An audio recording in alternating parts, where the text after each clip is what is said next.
Good morning. The December 22nd, 2021 meeting of the Board of Estimates is now called to order. In the interest of promoting health and safety as we continue to deal with the COVID-19 pandemic, the Board of Estimates continues to meet virtually. At this time, I will ask Comptroller Henry for any corrections, additions, or noted abstentions for today's agenda.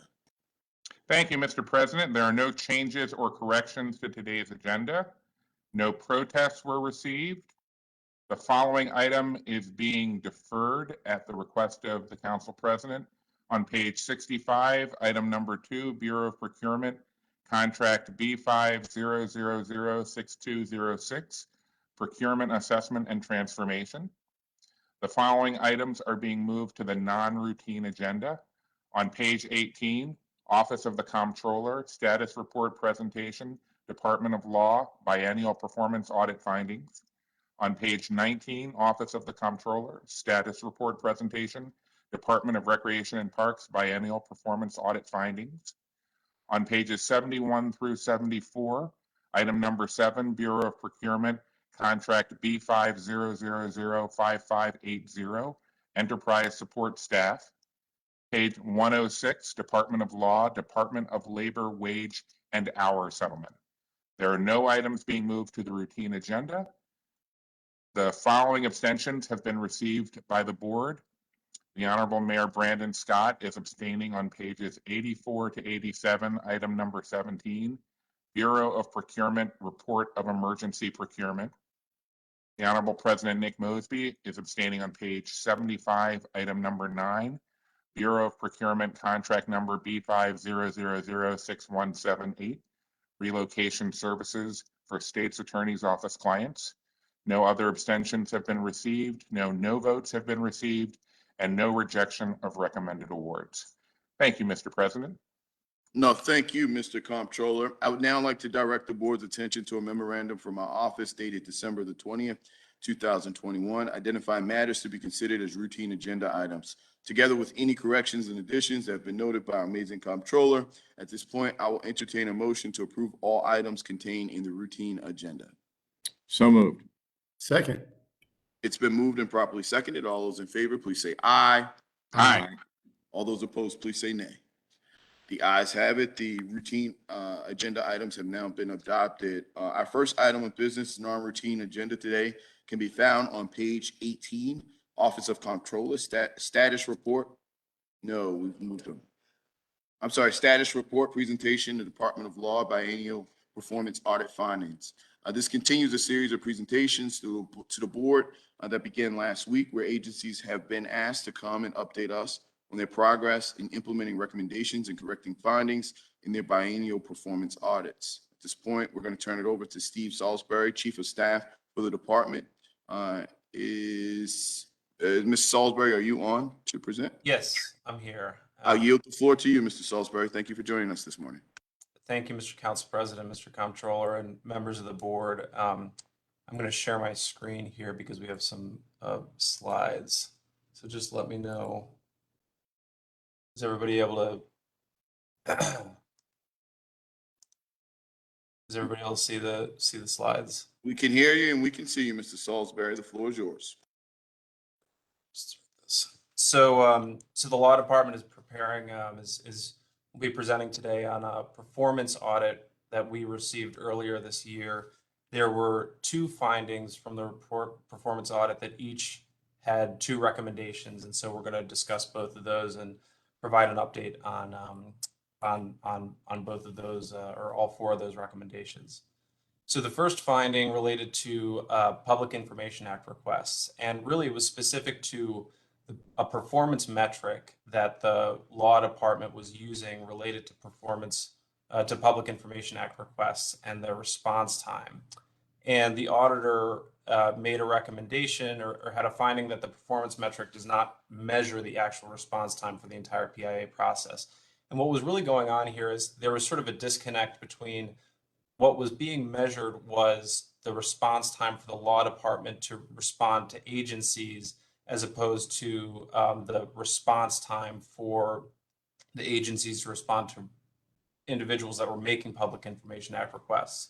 And there was, we discussed with the auditor sort of some of the issues with kind of using that as using the number of days as a performance metric. But really the first recommendation was actually for the administration, not for the law department, what was to create a centralized process for basically tracking responses of PIA requests. The administration's chief data officer is creating a centralized system for tracking PIA requests that agencies receive so that they can respond to the requested data, so they can respond to those requests. The second recommendation also ties back to this initial finding about the Public Information Act request performance measure. And the recommendation was for the city solicitor and for the law department to do some research and look at neighboring jurisdictions and other municipalities to see if there was a better performance metric to use for the law department, specifically in that sort of provision of advice and legal advice.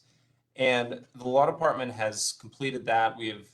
Has done research and reviewed the performance measures that other municipal governments have in place, and really found no examples where the number of days for the delivery of legal advice was used as a metric. There's different reasons why that's not sort of an optimal metric. That said, we are currently developing new performance metrics, and we're going to be submitting those to the administration in the normal course through the budget process. So go on. The second finding was related to EMBU, and it was related to the application. Essentially, the finding was that the auditor could not validate certain data about the application review time and application processing turnaround time. And the recommendation was to develop formal written policies and procedures to document EMBU performance measures, how those targets were developed and calculated, and then also to provide direction to employees for tracking and monitoring and reporting those performance measures. The update on that is our implementation of that recommendation has been completed. Those performance measures were developed in conjunction with the EMBU certification review process, which was more memorialized via standard operating procedures earlier this year. And the second recommendation, and these really kind of go hand in hand, a lot of this had to do with sort of using more electronic processes for all of the application certification tracking that EMBU was doing. So the second recommendation related to this finding was to fully transition to electronic application for EMBU certification. That too has been completed. EMBU now has all certification applications available electronically through EMBU's website, and all applications can be completed and submitted online. Right now, applications and the requests for information are submitted via Smartsheets and tracked electronically. Additionally, businesses are able to access EMBU forms digitally through EMBU's website. So those are the two findings and the attendant recommendations and an update on all four of those, and I'll answer any questions at this time. Thank you, Mr. Salisbury. At this point, are there any questions or concerns from members of this board to the law department?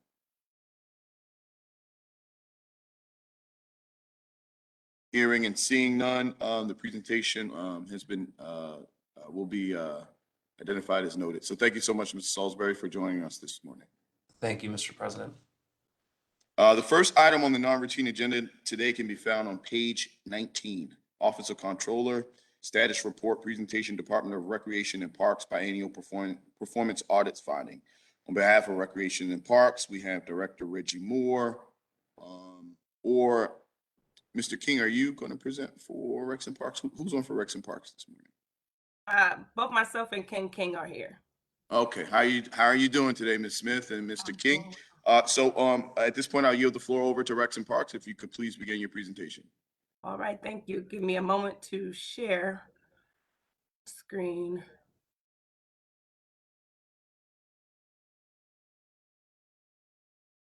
All right.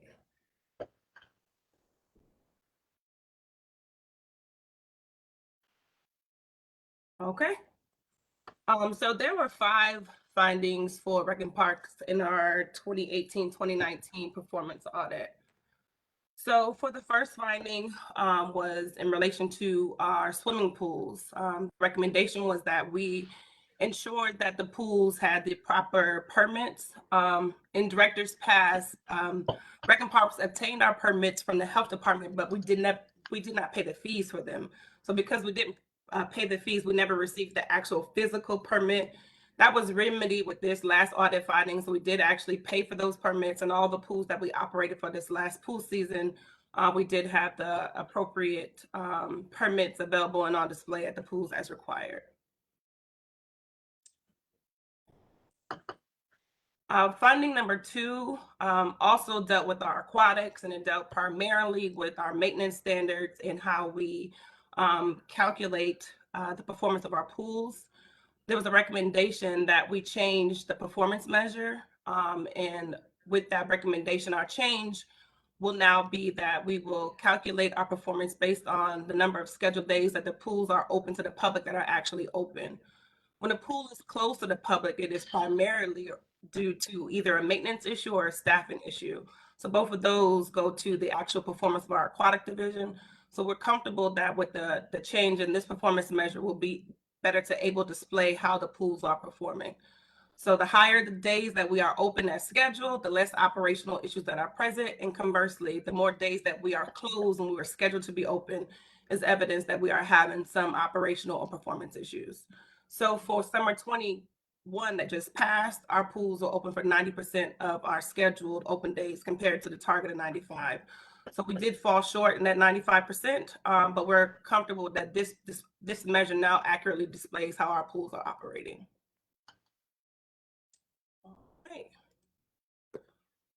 The next finding that we had, yes. Ms. Smith, just to, so I know you're flipping on your end, but we're only seeing the first slide. On Oh. our end. All right. Just want you. Did it change now? Yep, now it's changing. Okay. That was interesting. All right, yeah, so for finding number 1 was about the pools again, and we were able to pay the health department for those required permits and made sure that they were on display at the 11 pools we operated this summer, and that has become a part of our standard operating procedures for our pools. Again, for finding number 2, the recommendation was that we change the methodology for our performance measure. And the change that we have agreed upon and we think will better display how the pools and aquatics division is operating is by the number of scheduled days that we actually open the pools. The pool is closed is because of a maintenance issue and or a staffing issue. Both of those speak to the operational effectiveness of our aquatics division. So we believe that this measure will better adequately display our performance. And for summer 21, we fell a little short of our target of 95%, but we did have our pools open 90% of the time they were scheduled to be open.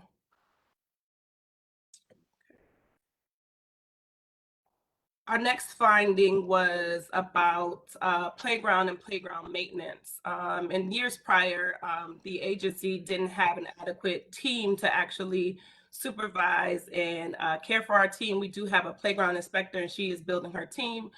So we're very pleased with the progress we made in that regard. So one of the recommendations were that we had actual policies and procedures that measure the performance of our playgrounds. We have implemented our safety playground program, and that program outlines the criteria for expecting and tracking maintenance repairs. It includes information about doing the inspections, and our work orders are now tracked in CityWorks. And we also have established what we think would be very helpful as we continue to make improvements in our playgrounds, a scoring system for how the conditions of the playgrounds are. So the playgrounds are all either scored as very poor, fair, good, or excellent.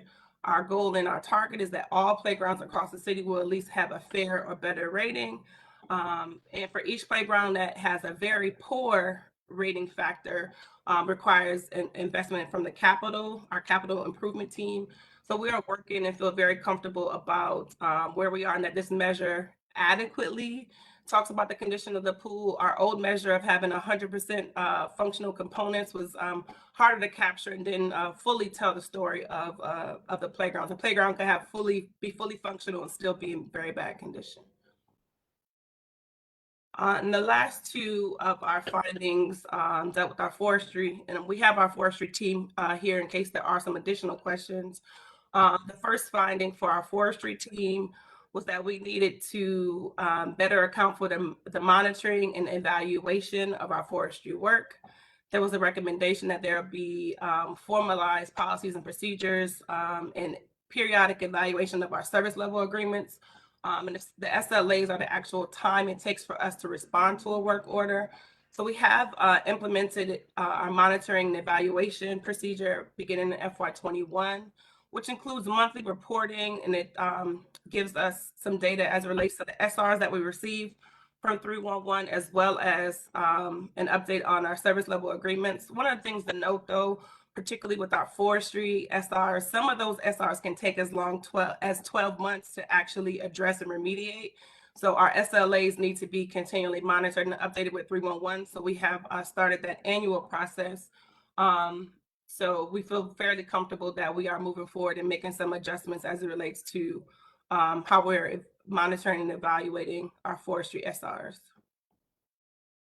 And then last and certainly not least, there was a recommendation that our performance measures for forestry be updated and revised. So we changed from the number of SRs received, because that's a number that we can't control or have any influence over, to the number of SRs that are actually closed based on our established service level agreements 1311. So this change will better reflect the actual work and timeliness of our forestry division. And we met the goal of 35% for FY21. And we're confident that the change in this performance measure will continue to improve our response time, because we won't be counting how many SRs we receive, but rather how many SRs we're able to close in a timely fashion. So those were our 5 findings. If there's any questions, we'd be happy to respond. Thank you so much for your presentation this morning, Ms. Smith. At this point, I'll turn it over to members of the board. Are there any questions regarding the 5 findings and updates from Rex and Parks this morning from members of the board?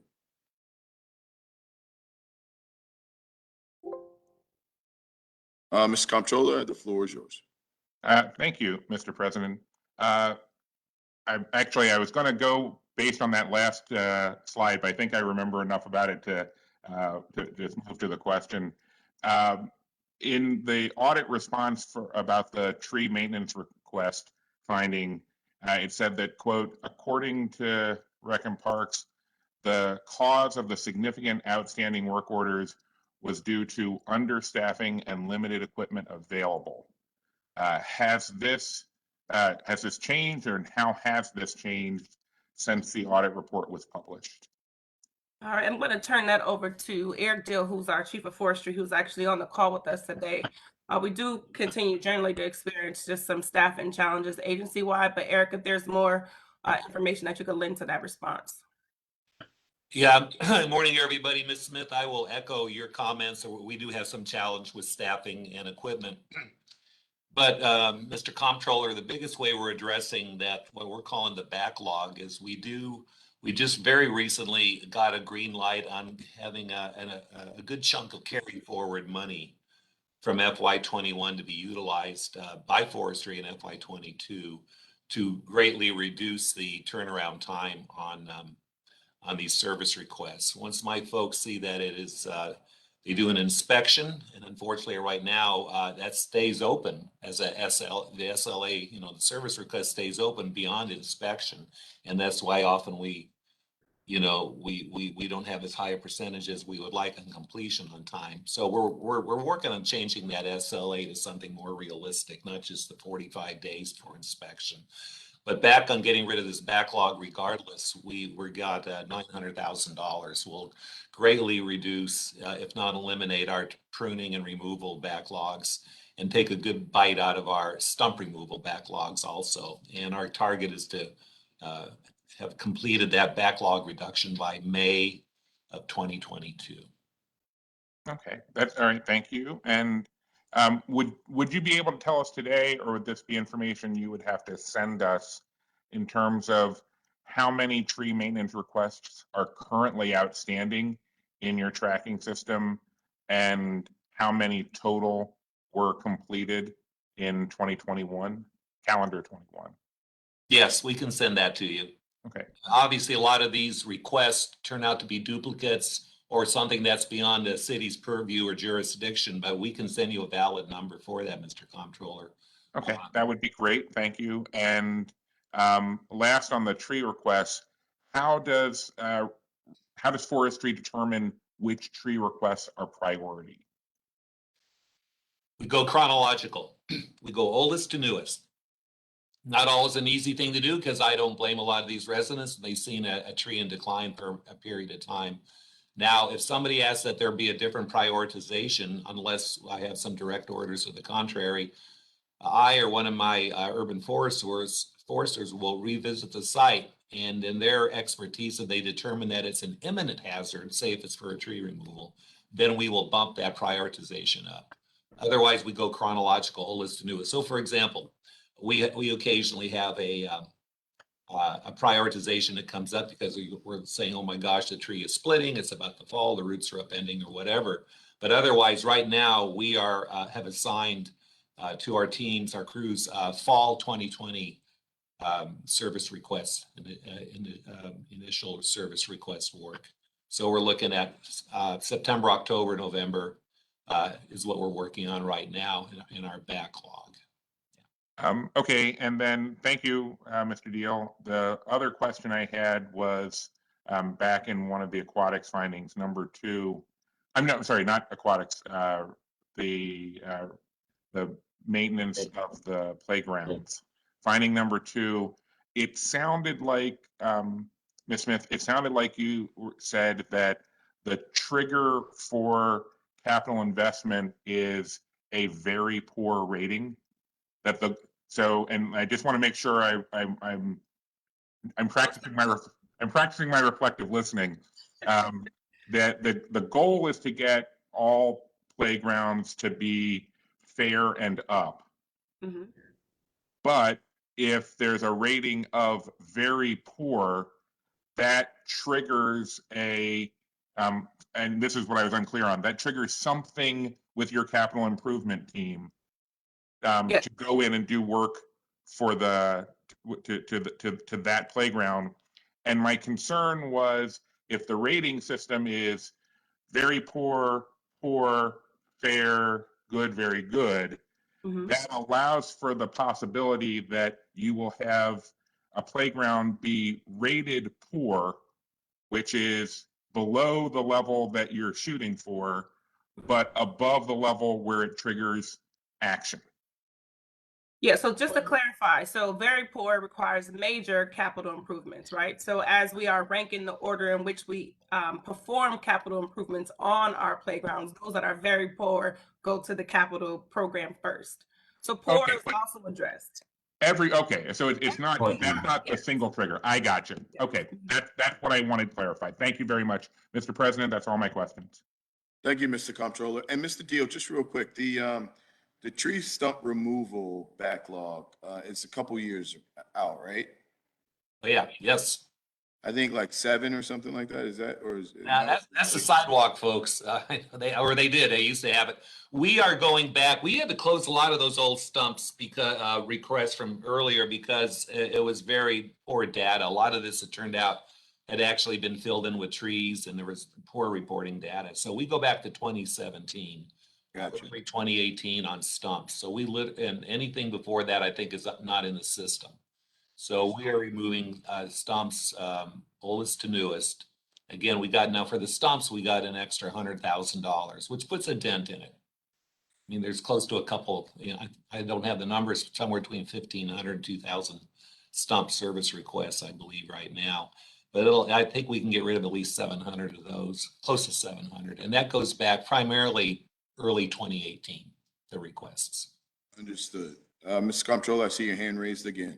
Yeah, I'm sorry. There was one question I forgot to ask that I was supposed to ask at the beginning of this, which was, did you have an easy time getting new performance metrics through BBMR, or was that a challenging process? Because we find ourselves asking that of multiple agencies, and if that's not easy, then we should probably be talking to BBMR about how that could be working easier. Well, And I- oh, go ahead, Jesse. I'm sorry. Go I ahead. was gonna say, Ken King is our primary team member who works on that. But from my vantage point, I don't believe it was very difficult. But Ken, did you have anything to add to that response? No, except because Eric works well with BBMR, so it was never an issue. BBMR has been very understanding, and we work very closely in determining these different metrics, so it's not an issue. That's great to hear. Thank you. Sure. Thank you, Mr. President. Thank you, Mr. Comptroller. At this point, are there any additional questions or concerns from other members of the board? Hearing and seeing none, the presentation is noted. The next item on the non-routine agenda can be found on pages 71 through 74. Item number 7, Bureau of Procurement Contract B50005580, Enterprise Support Staff. This is a $15 million. This is a $15 million increase for the number of vendors to provide technical support to BSIT and other city agencies, and for support of Workday ERP. On behalf of Bureau of Procurement, today we have Mr. Tony Reed, of Operations Manager. Mr. Reed, the floor is yours. Good morning, Mr. President, members of the board. Tony Reed representing the Bureau of Procurement. I believe we have Director Carter and Chief Lundy who will speak to this item. Thank you, Mr. Reed. Director Carter or Chief Lundy, who would like to take over next? I'll start. I'll pass to Chief Lundy. Okay, Director Carter, the floor is yours. Good morning, Council President and members of the board. This contract is a contract for staff augmentation services for not just BSIT, but for other agencies in the use and need of IT talent. It has roughly 13 vendors, and those vendors supply any number of IT services. This contract expires in June of 2022, and we are requesting additional funds to be added to the contract for work that's not exclusive of ERP, but for other projects that are occurring not only within BSIT, but for other agencies throughout Baltimore City. We've had some challenges with the MBU goal attainment for this contract. And what we want to do is restructure this contract when we put it out to bid. We have 13 vendors now. We think we need to have a much smaller number so that we can get the appropriate skills that we need, the tier of skills that we need, as well as the attainment of MWBE goals. We think we'll have a better opportunity to do that with less vendors that are focused versus multiple vendors who, for the most part, first look to fill the positions as opposed to fill the positions as well as getting the MWBE goals that they need to meet. And so this additional money is to allow us to continue to use these services, but the goal for us is to restructure this contract. And I'll ask Chief Lundy to speak to the MWBE goals for this contract. Chief Lundy? Before we go on to Chief Sure. Lundy, real quick, Director Carter, do you know the total amount that has been spent on this contract to date? I know that we're asking to augment it by 15 million. Do you know how much we've spent in this particular cycle of this contract? Off the top of my head, sir, I do not, but I can get that fairly quickly. Okay, at this point, we will turn it over to Chief Lundy. Chief Lundy, from an MWBOO perspective, do you have anything to add to the board this morning? Yes, good morning. Thank you, President Mosby, honorable members of the board. This is a contract that we really were able to look at and see that we haven't had the participation that we'd like out of it. And this is a contract that Director Carter at BSIT, they've been excellent partners in trying to identify these contracts that we know that we can get additional participation and that we potentially need to structure differently. So this is a contract that, although it's citywide, the fact that we have that many vendors on it has made it very problematic to get the participation that we'd like. And because it's related to staffing, it's a situation where, of course, it's not just, you're not getting the participation based on just sending the resumes. It's ultimately when individuals are hired and retained into those positions. But one of the things we're doing is meeting weekly with BSIT to discuss contracts like this. We're working on planning right now to have a fair in early 2022 with BSIT to try to get additional vendors that can work on contracts like this. And I've recently identified some additional tech vendors that do offer temporary staffing services that we would be able to utilize when this is rebid. So we're really working proactively to try to get out in front and in collaboration to find ways to get additional participation where we haven't in the past on a contract like this.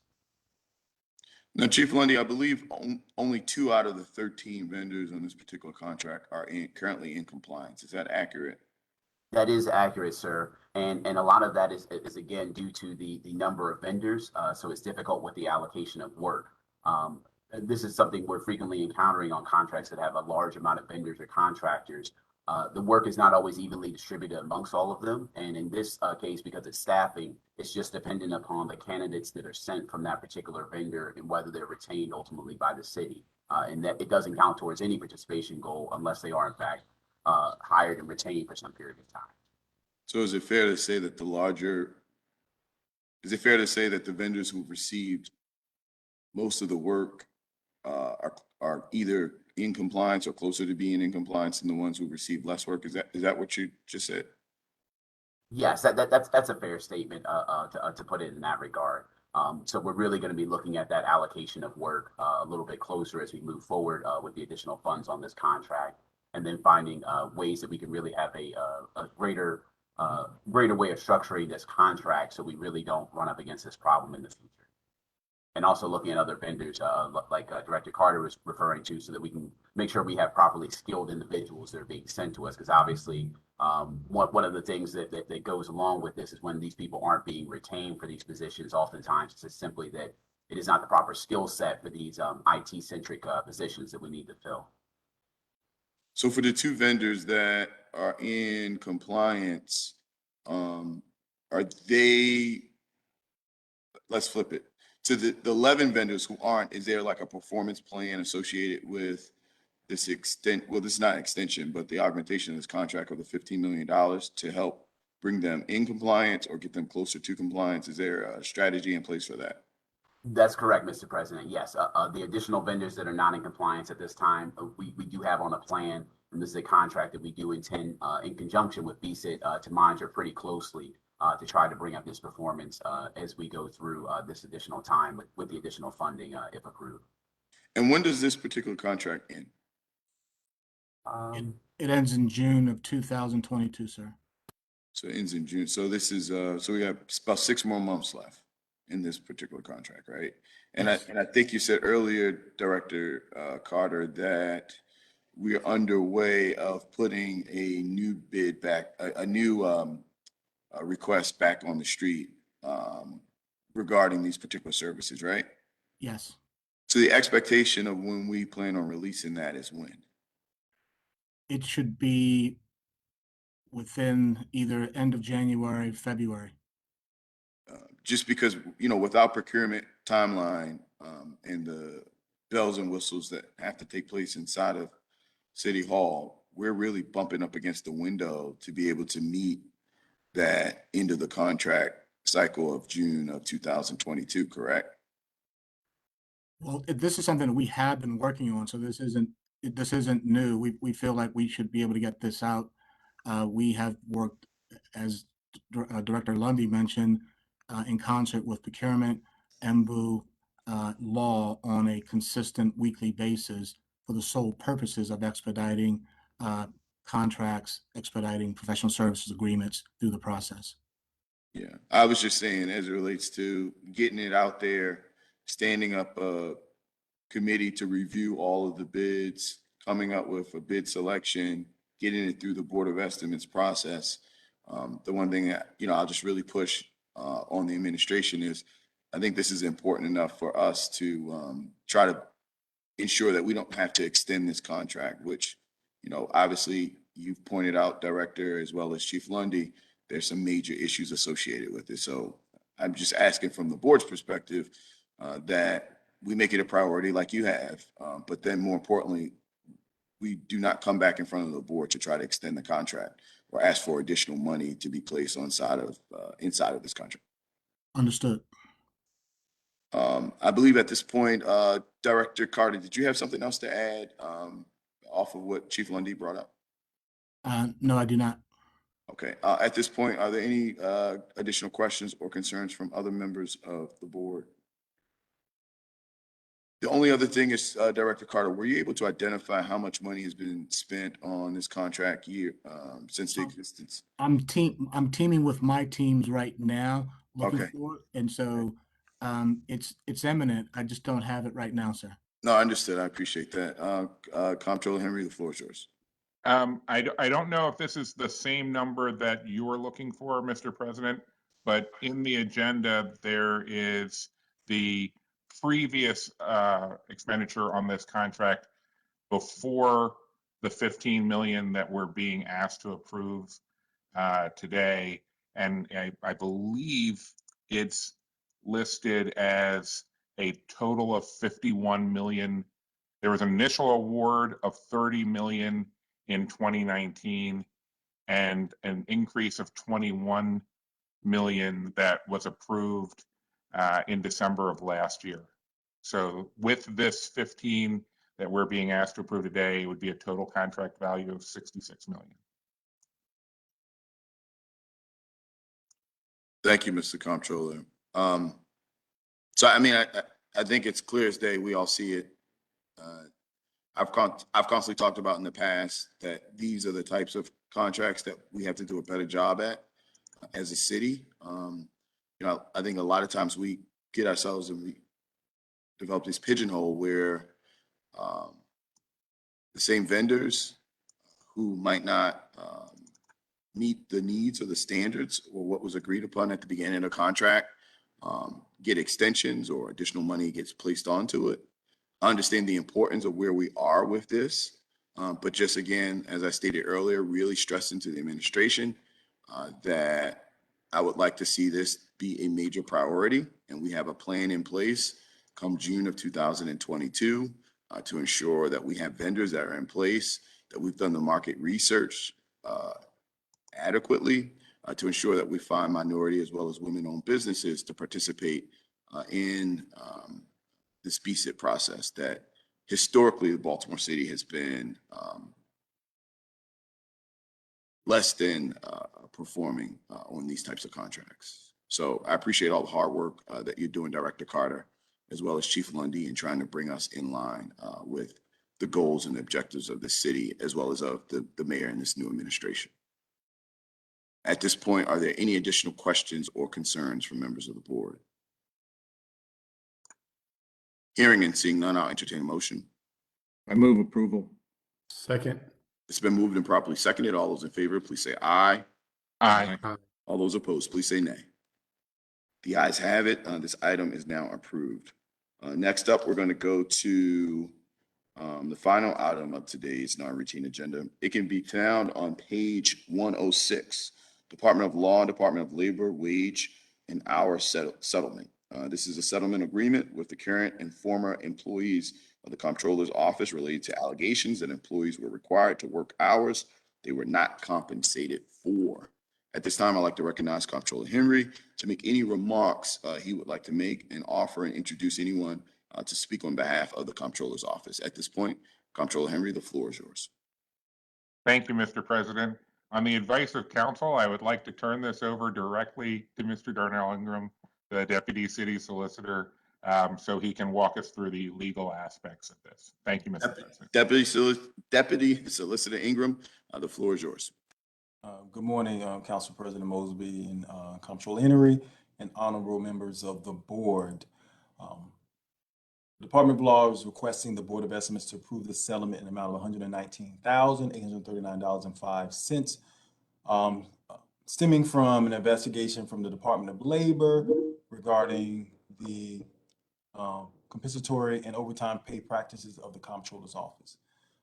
This investigation is alleging that the city violated the Fair Labor Standards Act stemming from overtime pay practices in the Comptroller's Office. And specifically regarding this matter, there was an investigation looking into numerous employees' pay records.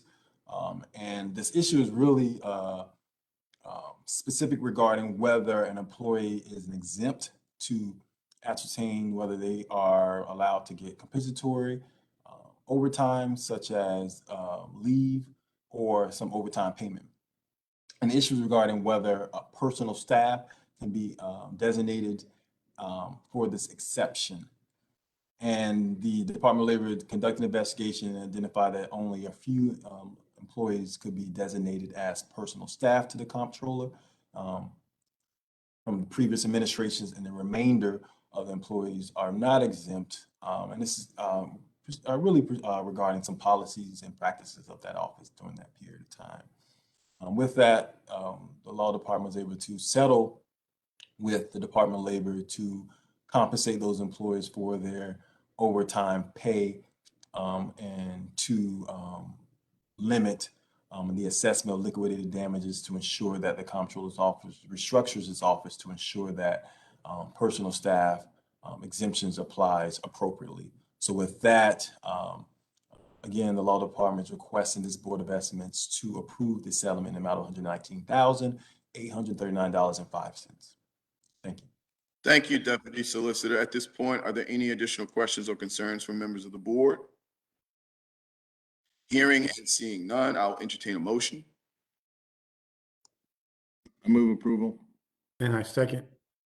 It's been moved and properly seconded. All those in favor, please say aye. Aye. All those opposed, please say nay. The ayes have it. This item is approved.